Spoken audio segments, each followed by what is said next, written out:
So Ayon is founder and CEO of Biz Growth Spurt.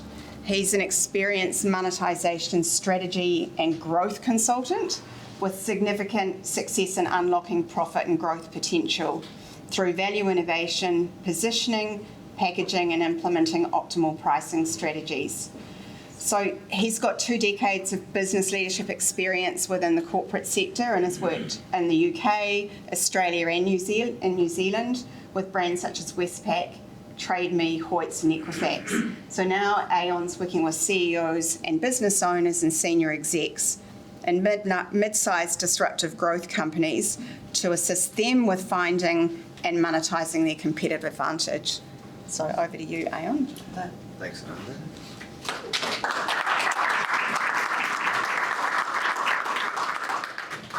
Thanks, Amanda. That's a great segue into this topic.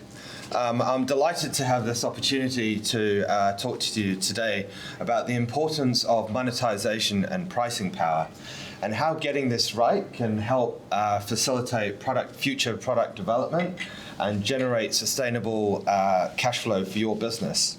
So in this session, I'd like to briefly talk about how inflation can impact on SaaS companies.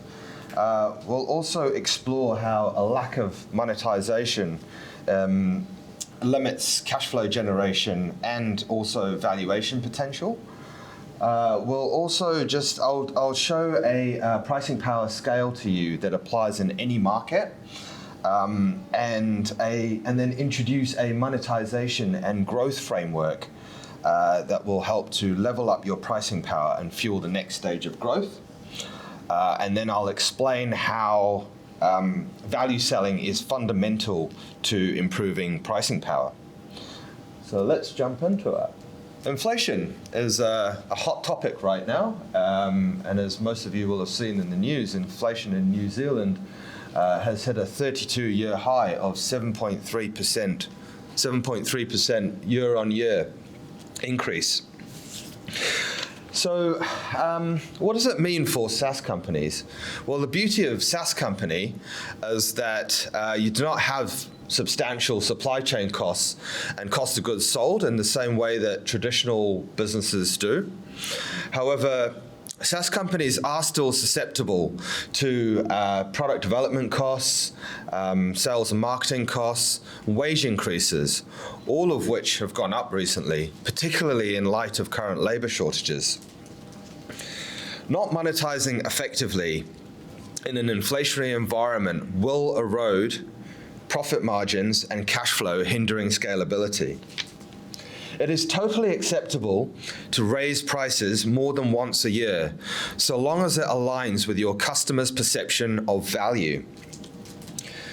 In fact, those businesses that I have seen with the most success in revenue and adoption review their prices quarterly and make strategic changes every 6 to 9 months.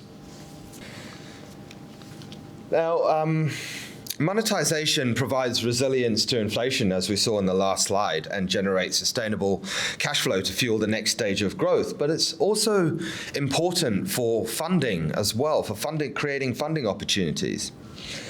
There are 3 growth levers that drive profitability: acquisition, retention, and monetization. Let's take a look at a ProfitWell study of 512 SaaS companies that explores the impact of profitability of each growth lever. The results show that monetization is 4 times more effective as a driver of profitability compared to acquisition, and twice as effective as retention. So which growth lever are most SaaS businesses focused on? Unfortunately, not monetization. In a further study, ProfitWell also looked at 10,000 growth-related articles to see where the focus was for the majority of SaaS businesses, and found that only 10% of those articles related to monetization, 7 times less than those that related to acquisition. And this really speaks to the lack of expertise and focus on this critical growth lever. It really is a missed opportunity for SaaS companies looking to improve their cash flow performance. How much is actually being left on the table?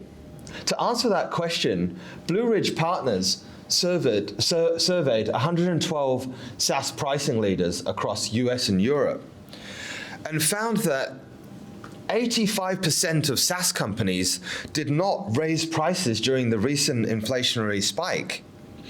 And the number one reason cited for why they did not raise prices was a general lack of pricing expertise and monetization focus by the exec team. With continuous price optimization can result in 2 to 4 times higher ARPU for businesses. In order to a minimum level of LTV to CAC ratio for SaaS companies to operate successfully is 3 to 1. But with continuous price optimization, you can push this to 11 to 1 and beyond.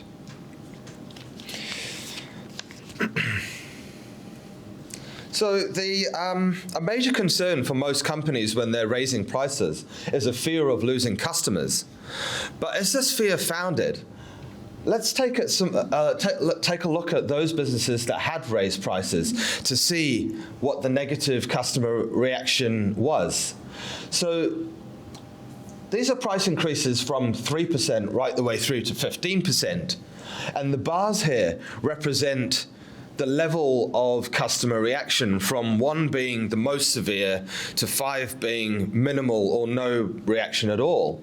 And as you can see, the range there is between 4.1 and 4.5, and even at the higher end of 15% price increase, it's only 4.2, which shows that there's little pushback from increasing prices.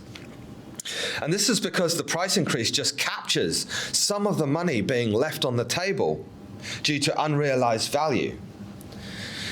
Keep in mind that price signals quality and impacts on customers' perception of value. Your customers expect you to charge a fair price for the value that you deliver to remain a viable business. Customers of SaaS companies in particular invest in long-term relationships with their customers. And many of them would in many cases pay integration and setup costs. They love your solution, and they want to see you remain in business, to iterate your product and deliver even more value. When you apply rigor and take a considered approach to pricing, to pricing and packaging strategy, combined with a great communication strategy, fear of losing customers is no longer a concern. Let's take a look at an example to illustrate that last slide. So StormPulse, like many SaaS startups, had adopted a product-led growth strategy with a freemium offering.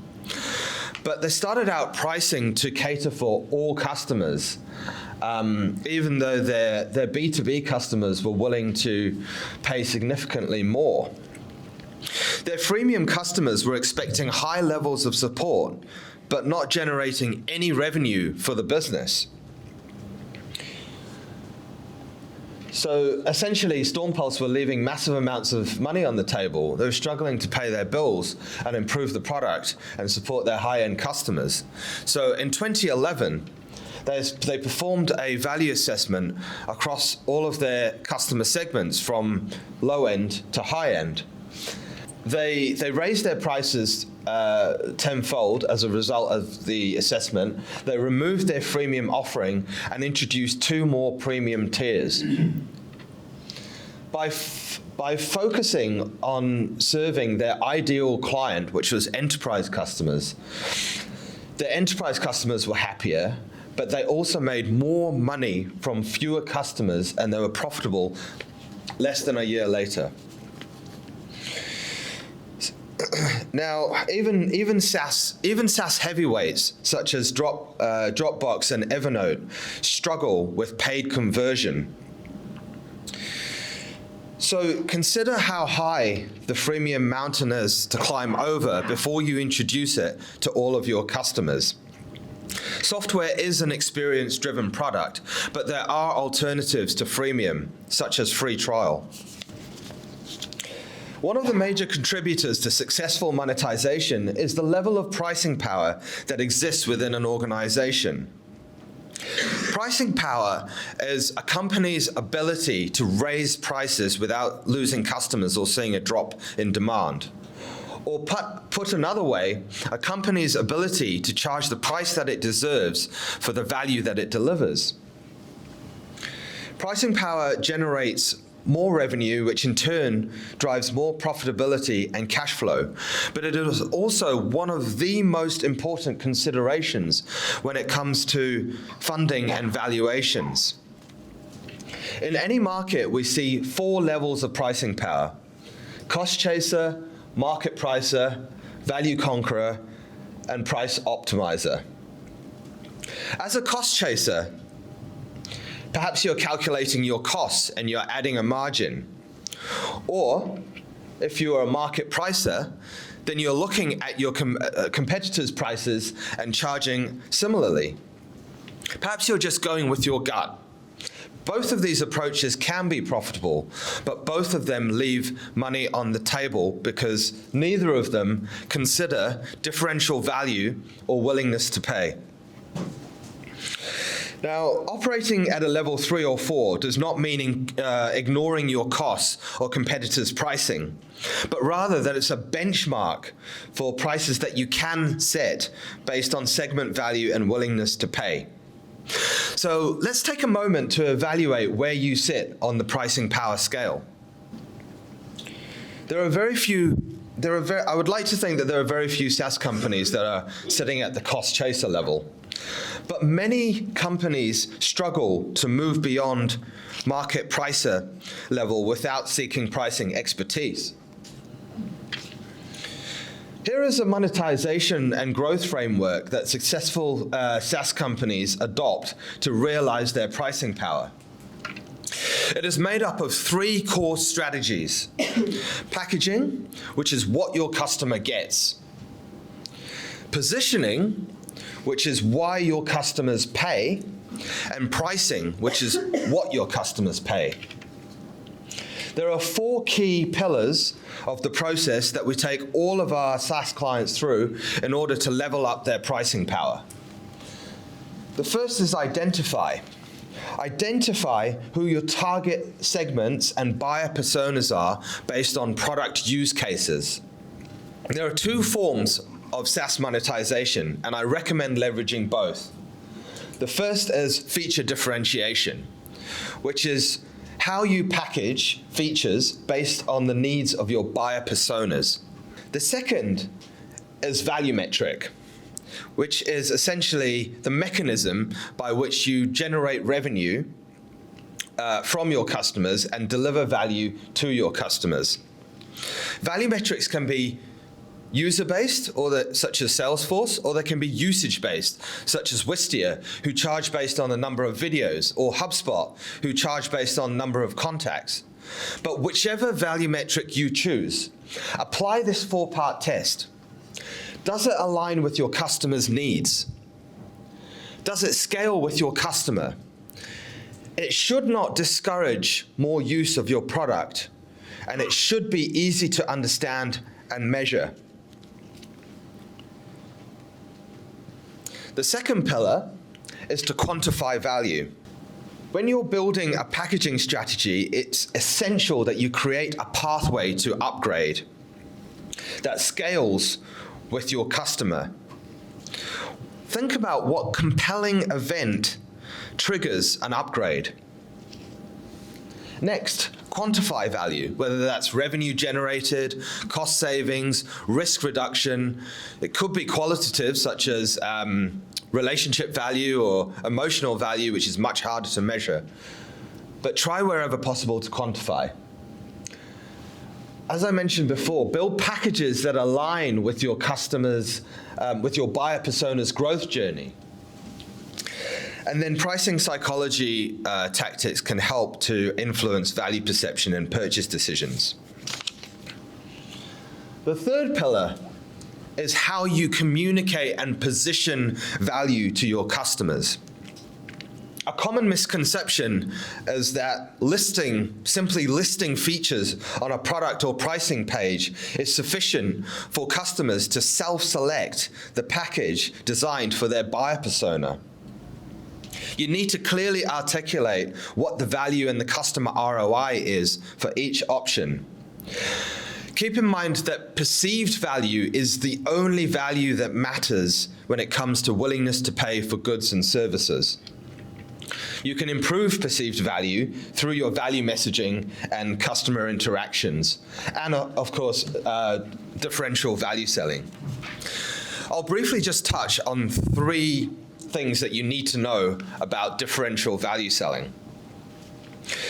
Sales teams need to reframe customer conversations to start with the problem, pain point, or opportunity. They need to strategically ask questions to quantify value. And they need to have a clear understanding of alternatives in order to position their solution as unique and the only one that meets the needs of the prospect. Going back to the model, the final is to build a cadence of price increases and condition your customers to expect it. Always lead with value and state product improvements up front. The last pillar is capture value through your pricing strategy. Value-based pricing is an iterative process, and it's about getting closer to willingness to pay. Think about it like your North Star that every SaaS company should strive for, but it's a destination that you can never quite get to. Willingness to pay is determined by perceived value, which varies by customer and shifts over time. You can improve that through your positioning, as we saw in the last slide. But rather than guessing, a more scientific and accurate method to measure willingness to pay is to conduct pricing experiments and research techniques such as conjoint analysis. Finally, implement a governance framework and assemble a pricing committee that will bring discipline around discounting whilst enabling agile selling.